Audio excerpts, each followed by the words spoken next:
Colosenses 3:15, establece varias características que tiene que tener un cristiano, y entre ellas, en la última parte del versículo, establece esta claramente: sed agradecidos. Pero más allá de la gratitud que debemos tener por nuestros semejantes, debemos ser agradecidos con alguien en especial, alguien que siempre está, alguien que nos ha acompañado, y es Dios. Y precisamente de eso quiero hablar hoy, de la importancia de la gratitud a Dios. Y por eso he titulado mi sermón Al otro lado de un gracias, Señor. Vamos a comenzar por el principio. Según la Real Academia de la Lengua Española, gracias es, o dar gracias es un hecho, es una expresión que usamos para agradecer por un favor recibido. Pero a mí naturalmente me llamó la atención que la palabra latina, el latín que da ulteriormente con la palabra española gracias, es gratia, que significa alabar en voz alta. Y a ellos vamos a volver más adelante. Gratia es alabar en voz alta. Y yo quiero reflexionar sobre algunos hechos donde vemos a Jesús dando gracias por las cosas que les pasaban. Y quiero referir 3 casos puntualmente. Yo quiero que me acompañéis al libro de Marcos,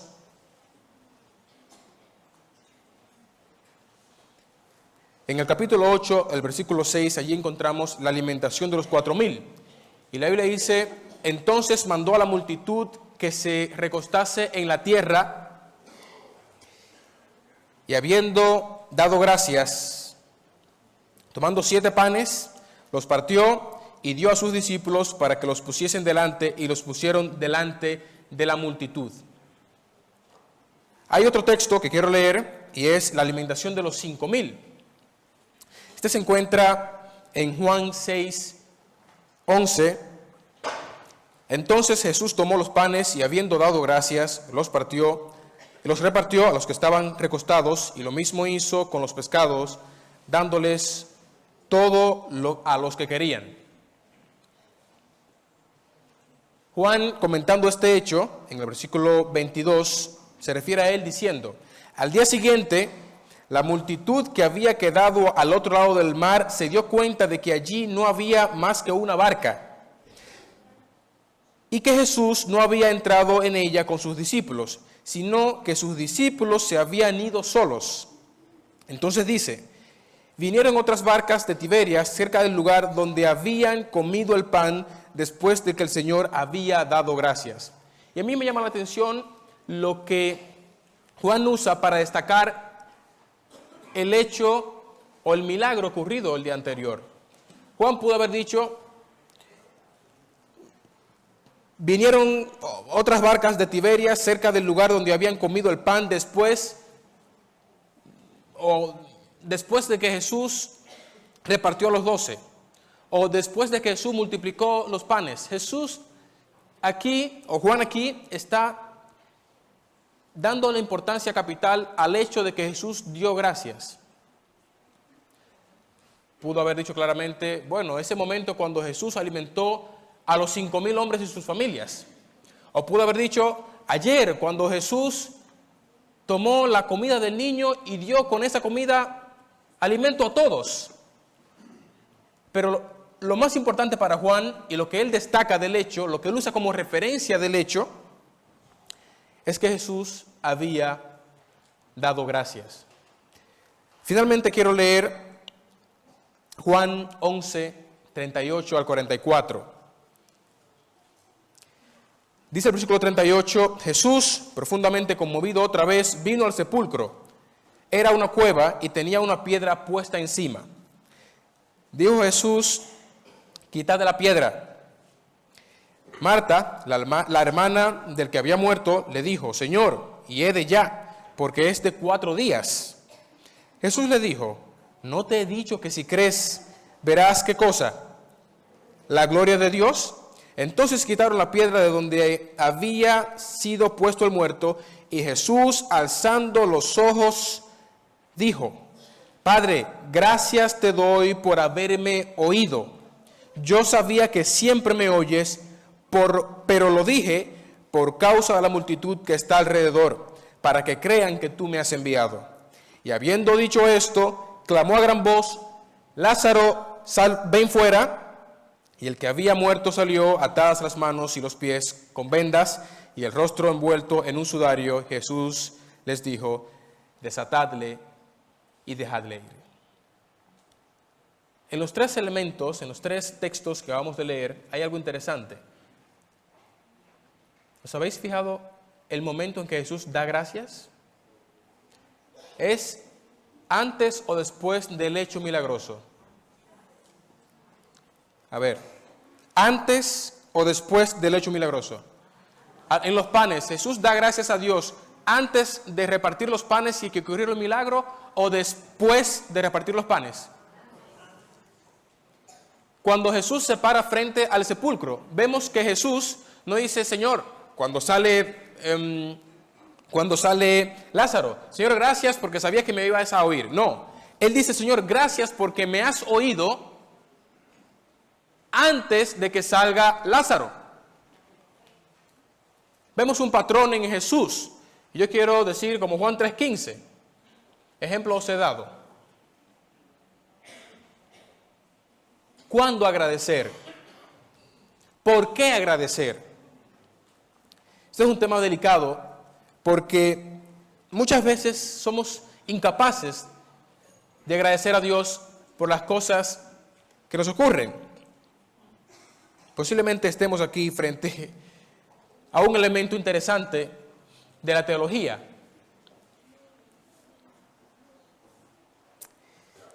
La Biblia dice que debemos dar gracias por todo.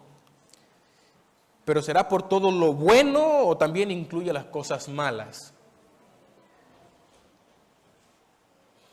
Yo quiero que a partir de ahora, en esta segunda parte del sermón, me acompañéis a cruzar las cortinas y que veamos lo que hay detrás de un gracias, Señor.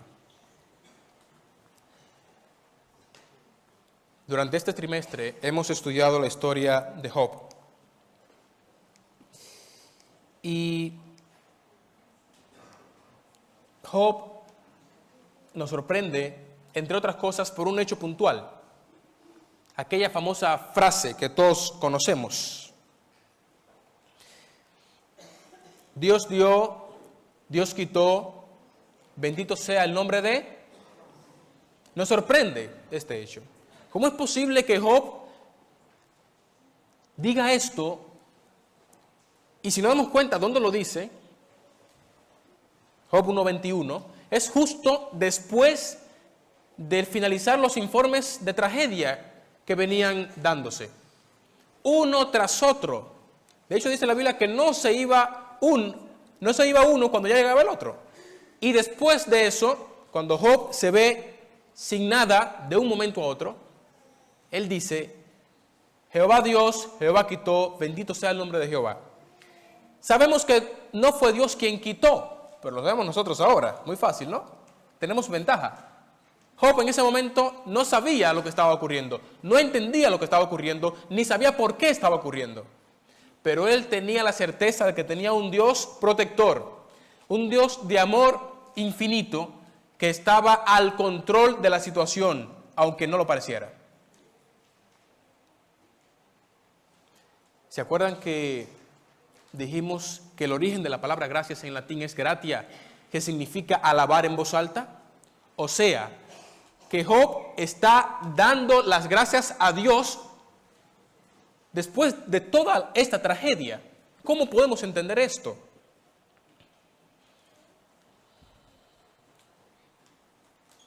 Hay un principio bíblico que debemos tener en cuenta nosotros, y es que Dios siempre tiene el control. Dios siempre está al control de la situación.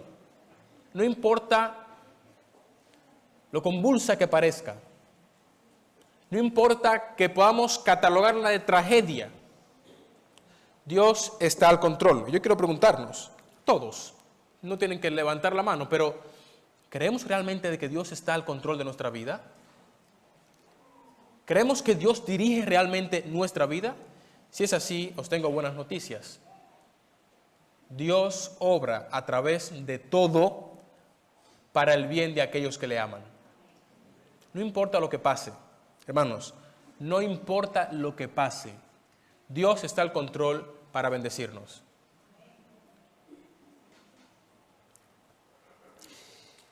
Pero si yo digo aquí que debemos dar gracias por todo, posiblemente estemos frente a una expresión un poco masoquista, porque vamos, ¿cómo voy yo a dar gracias a Dios por una tragedia?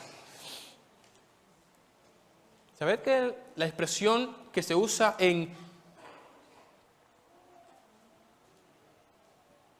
Primera de Tesalonicenses 5:18, que fue nuestra lectura bíblica, dad gracias en todo, esa palabra todo en griego es paz, P-A-S, paz, que es la misma expresión que se usa en Mateo 4:4 cuando Jesús le dice a Satanás, no solo de pan vivirá el hombre, sino de toda palabra que sale de la boca de Dios. O sea, que cuando Pablo dice en Primera de Tesalonicenses 5:18 que debemos dar gracias a Dios por todo, él está diciendo todo. De hecho, es la misma expresión que usa Juan en Primera de Juan 1:7 cuando dice que la sangre de Jesucristo nos limpia ¿de qué? De todo pecado. Y yo doy gloria a Dios por eso. Todo, hermanos, es todo. Debemos dar gracias a Dios por todo. Pero ¿cómo entendemos esto? Entonces, Luis, ¿tú quieres decir que debemos dar gracias a Dios cuando me echan del trabajo?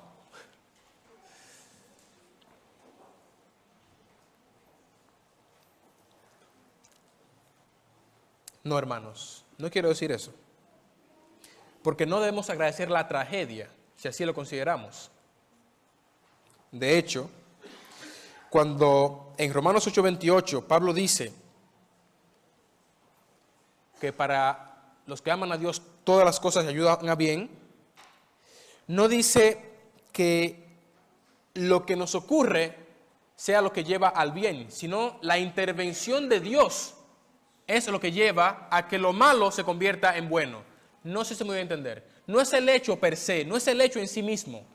Es la intervención sobrenatural de Dios que convierte esa tragedia en bendición. Y por eso agradecemos no a la tragedia, sino al Dios que convierte la tragedia en bendición. Señor, gracias porque hoy has permitido este hecho. El comentario bíblico adventista, comentando Primera de Tesalonicenses 5:18, dice, en todas las circunstancias, ya sea en gozo o en dolor, debemos agradecer. Aquí tenemos la seguridad bien definida de que aún aquellas cosas que parecen estar contra nosotros pueden ser para nuestro bien, pues Dios no nos pedirá que estemos agradecidos por lo que nos perjudica. Daniel dio gracias cuando conoció el decreto que se había expedido para quitarle la vida. Pablo nos ha dejado un notable ejemplo para estar agradecidos en las circunstancias más adversas. El agradecimiento debe ser la regla del cristiano, así se promueve la salud y el gozo. Me llama la atención lo que dice Ellen White en el Ministerio de Curación, la página 197. Dios no nos pide que estemos agradecidos por algo que no nos convenga, pero nos pide que estemos agradecidos por todo. O sea, que todo lo que nos ocurre, Dios lo permite porque nos conviene. Hermanos, Dios está al control. Dos historias para que veamos esto desde otra perspectiva. Un granjero chino tenía un caballo y un día este caballo robusto, fuerte, bien mantenido, se escapó y se fue. Un vecino que vivía al lado de su casa le dijo: vaya vecino, mala suerte, el único caballo que tenía se ha ido. Dijo este chino: mala suerte, buena suerte, no sé. A los 15 días, el caballo regresó con 12 caballos exactamente igual que él, hermosos, robustos, y entonces el vecino le dice al chino: ¡hala, vecino! ¡Qué bendición! El caballo ha regresado con 12 caballos igual que él. Dice el chino: buena suerte, mala suerte, no sé. Poco tiempo después, su hijo, el único que tenía, intentando domar a uno de esos 12 caballos que habían venido, el caballo lo echó hacia atrás y se rompió ambas piernas. Y le dijo el vecino: caray vecino, qué tragedia, qué mala suerte ha tenido. Buena suerte, mala suerte, no lo sé. Poco tiempo después, el rey envió a buscar los jóvenes que podían ir a la guerra, pero no se pudieron llevar al hijo del chino. ¿Por qué? Porque tenía las dos piernas rotas. Y el vecino dijo ahora: ¡hala vecino! ¡Qué buena suerte! Mala suerte, buena suerte, no lo sé. Con esto quiero decir lo siguiente: el problema no es el hecho en sí mismo, es la perspectiva con la que nos acercamos a ella. La realidad es 90% de cómo la percibimos. ¿Creen ustedes que cuando el caballo se fue, el chino pudo haber dicho: Señor, gracias porque el caballo se ha ido? ¿Verdad que no? No tiene mucho sentido, hombre. Pero cuando vio los 12 caballos nuevos, quizás sí dijo: Señor, gracias porque el caballo se fue, porque para buena cosa se ha ido. Tenía sentido quizás que el chino dijera: Señor, gracias porque a mi hijo se ha roto las piernas. Quizás no tenía sentido cuando no veía más allá, pero sí tenía sentido al saber que eso había guardado la vida de su hijo. Hermanos, la confianza en un Dios que conoce el fin desde el principio nos permitirá agradecer aún en el momento del dolor. Yo quiero llevar a otra historia, Génesis 2, versículo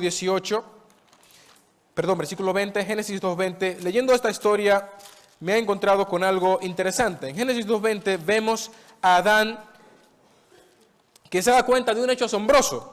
Adán pone nombre, dice la Biblia, y puso nombre a toda bestia y a toda ave de los cielos y a todo ganado del campo, mas para él no se halló ayuda idónea. Tenemos un problema. Adán me imagino que estaba, y dice: Señor, el único animal que diga, el único ser, la única persona que está sola en el Edén soy yo. Pero hay algo interesante en todo esto. Acabamos de leer el versículo 20 del capítulo 2 de Génesis, pero en el versículo 18, vamos a ver qué dice, 18.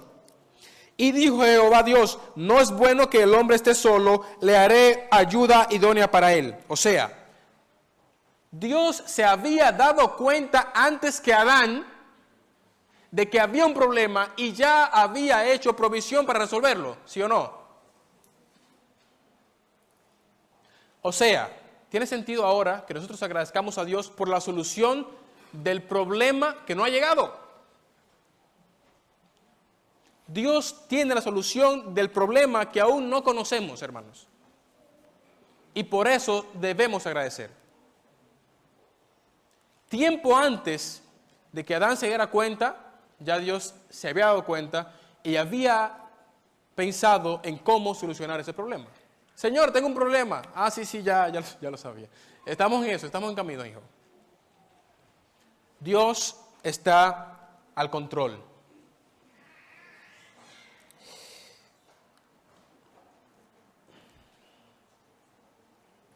A veces Dios permite dolores momentáneos para asegurar bendiciones permanentes.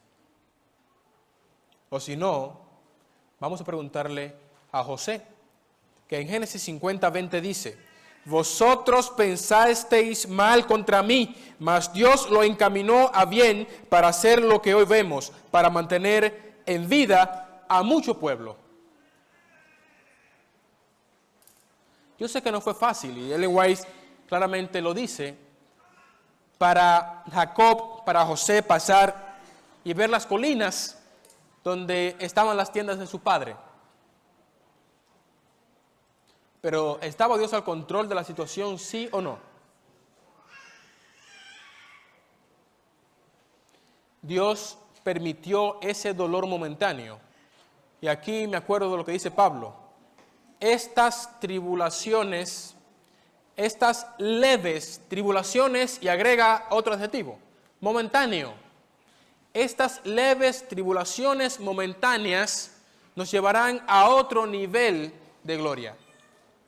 Y sin duda en la vida de José, esta era una leve tribulación momentánea. Dios separó para preservar. En nuestra vida también Dios actúa de la misma manera. Y yo os invito a tener confianza en el momento del dolor, hermanos. Ya sé que no es fácil, pero Dios estará siempre al control de cada cosa que nos pasa. Nada puede lesionar a un cristiano a menos que lo permita nuestro Señor. Todo lo que se permite ayuda para bien a los que aman a Dios. Si Dios permite que nos sobrevengan sufrimientos y perplejidades, no es para destruirnos, sino para refinarnos y santificarnos. Las dificultades y los desengaños de esta vida hacen que perdamos el apego a este mundo y nos impulsan a mirar al cielo, a nuestro Señor.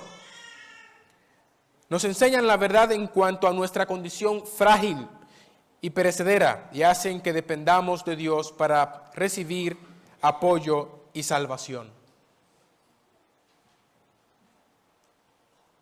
Dense cuenta que la expresión que Dios usa en Génesis 2:18 es: no es bueno, o sea, no conviene, dice otra versión, no conviene que el hombre esté solo. Así que como no conviene, yo voy a intervenir para cambiar esta situación. Lo mismo en nuestra vida. Si Dios ve que conviene que ocurra un hecho en nuestra vida, Dios se lo va a permitir. Y si Dios ve que no conviene que ocurra ese hecho en nuestra vida, ¿qué va a pasar? Directamente no lo va a permitir, hermanos. ¿Estaba Dios al control de la vida de Job? ¿Permitió Dios que ocurriera todo esto? Sí. Cuando Satanás quiso ir más allá y hacer algo que no convenía a Job, en este caso tocar su vida, ¿Dios se lo permitió o no lo permitió? No lo permitió. Dios estaba al control.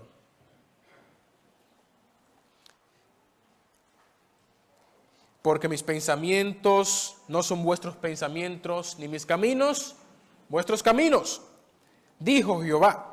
Como son más altos los cielos que la tierra, así son mis caminos más altos que vuestros caminos, y mis pensamientos más altos que vuestros pensamientos. Isaías 55, 8 y 9. Jeremías 29, 11 dice: porque yo sé los pensamientos que tengo acerca de vosotros, dice Jehová. ¿Pensamientos de qué? ¿De qué? De paz, de bien y no de mal, para daros el fin que esperáis. Esta certeza ayudará a enfrentar las circunstancias desde otra perspectiva. Vamos a tener gratitud y esperanza aún en el momento del dolor. Dios nos ama y no nos dará lo bueno, sino lo mejor, aunque tengamos que esperar un poco. Al finalizar este año, yo quiero invitaros a que miremos el futuro con esperanza, pero que también miremos el pasado con gratitud. La gratitud, y por eso está en el Ministerio de Curación, ayuda a nuestra salud. Ayuda a que veamos de manera optimista lo que ha ocurrido. El hecho de que nosotros agradezcamos a Dios significa que estamos reconociendo su control, su dominio, su poder, su bondad. Dios no nos guía por un sendero distinto al que nosotros elegiríamos si conociéramos el fin desde el principio. Yo quiero compartir una historia. Creo que hay una foto arriba. Esta es Tamar.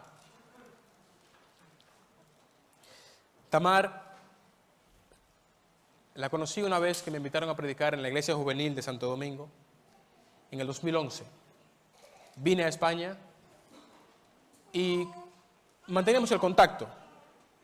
Nos hicimos buenos amigos. En abril del año 2014, Tamar sintió un pequeño dolor en una pierna, en la pierna derecha. Estudiaba medicina, así que un chequeo rutinario, no pasa nada. Fue al médico y para su sorpresa, Tamar tenía un cáncer. Hubo que amputarle la pierna a las 2 semanas. Nosotros nos preguntamos, Señor, ¿por qué? Tenía 20 años. Que está participando en la boda de una amiga. Y Tamar, ¿por qué? Una de las chicas más consagradas y más trabajadoras de la iglesia. Tamar nunca perdió la esperanza en Dios y en saber que Él estaba al control. El 9 de septiembre de 2014 me habló y me acuerdo de esta conversación. Me habló por Facebook, está escrita. Me decía, hola Fajardo, y ponía una sonrisa. Sabes, ahora tengo un pequeño problemita. Pensé que la cosa iba bien, pero un pequeño problemita. Ya estaban dándole quimioterapia y todo esto. Mira, van a tener que volverme a dar quimioterapia porque se han dado cuenta de que tengo 10 orificios en mis pulmones a causa de la quimioterapia. Ya sin cabello, ya sin pierna. Los amigos en común que visitaban a Tamar me decían, nosotros vamos a llevar esperanza y salimos esperanzados nosotros. Vamos a llevar aliento y salimos nosotros alentados. No sabemos cómo es posible que mantenga ese optimismo. Cuando me dijo de este pequeño problemita de los 10 orificios en los pulmones, problemita, decía ella, al final de su conversación decía, pero Fajardo, no pasa nada, gloria a Dios. Me sorprende su actitud. Tamar daba la gloria a Dios en medio de una situación tan delicada. El 20 de octubre del 2014, ella tomó el teléfono, estaba en el hospital, y llamó 3 amigos. Y agradeció a estos 3 amigos por su compañía y por todo. Pocas horas después, Dios la llamó al descanso. Me conmueve la historia de Tamar, porque para nosotros tiene un desenlace trágico. Pero Dios estuvo al control, está al control y sabe por qué permitió esta situación.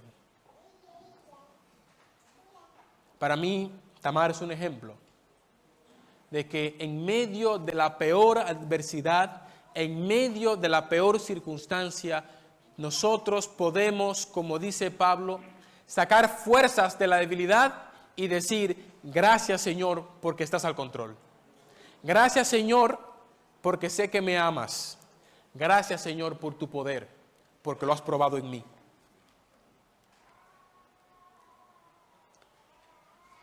Detrás